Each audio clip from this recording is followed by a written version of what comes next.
तो ये वीडियो उन बच्चों के लिए है जो नीट और जेई की तैयारी कर रहे हैं बाय आईआईटीएन। तो यदि दो चार्ज हैं, एक प्लस क्यू और एक क्यू नॉट, तो they are separated by a distance are.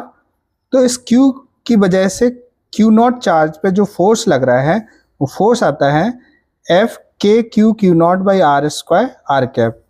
और चूंकि ये दोनों लाइक चार्जेस हैं, then they will repel each other.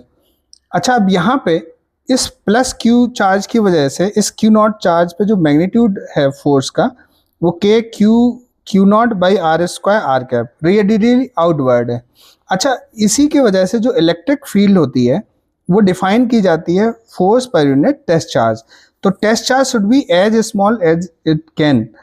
क्यों होना चाहिए? क्योंकि टेस्ट चार्ज की अपनी कोई इलेक्ट्रिक फील्ड ना हो। इस चूंकि पी पॉइंट पे हमें क्यू की वजह से इलेक्ट्रिक फील्ड चाहिए, तो क्यू नॉट की यदि खुद की कोई इलेक्ट्रिक फील्ड नहीं होगी तो हम अच्छे से इस कैपिटल क्यू चार्ज की वजह से यहाँ पे इलेक्ट्रिक फील्ड निकाल पाएंगे। तो जो इलेक्ट्रिक फील्ड का फॉर्मूला है that is limit Q naught tends to 0 F upon Q naught. Q naught से डिवाइड कर देते होता है K Q R square R cap. और ये कैसा होगा? Radially outward. कैसे पता चलेगा? ये प्लस चार्ज है और ये टेस्ट चार्ज भी हमेशा पॉजिटिव, तो इसकी वजह से इस पे जो फोर्स लगेगा वो रेडियली आउटवर्ड लगेगा। तो अभी हमने देखा कि क्या फॉर्मूला होता है इलेक्ट्रिक फील्ड का।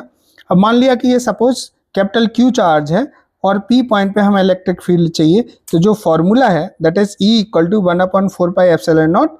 कई बार इसी को अपन के लिख देते हैं, Q R square R cap. R cap radially outward की बात कर रहा है। यदि नेगेटिव चार्ज होता तो ये रेडियली इनवर्ड होता। तो तुम देख पा रहे हो कि प्लस चार्ज की वजह से रेडियली आउटवर्ड है इलेक्ट्रिक फील्ड, और नेगेटिव चार्ज की वजह से यदि रेडियली इनवर्ड है। और यदि दो लाइक चार्ज हैं, प्लस चार्ज हैं, तो तुम देख सकते हो कि जो इलेक्ट्रिक फील्ड है वो रेडियली आउटवर्ड जाएगी, इस तरह से जाएगी। और लाइक चार्ज में यदि दोनों नेगेटिव हैं, नेगेटिव चार्ज होते हैं, तो फिर रेडियली कुछ इस तरह का सिनेरियो देखने को मिलता।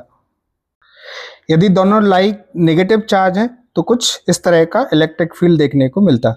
अब मान लिया कि एक प्लस चार्ज है और एक नेगेटिव चार्ज है, तो आप देख सकते हो कि इलेक्ट्रिक लाइन ऑफ फोर्स कुछ इस तरह की देखने को मिलेगी।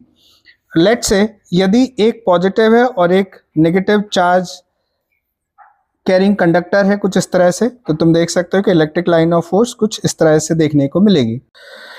और ये जे एडवांस में पूछा गया क्वेश्चन है, तो तुम देख सकते हो कि दो कॉन्सेंट्रिक ये शीट है, मेटल शीट है, और सर्कुलर डिस्क है, प्लस चार्ज यहाँ पे रखा हुआ है। तो जब भी इलेक्ट्रिक लाइन फोर्स होगी यहाँ परपेंडिकुलर आएगी,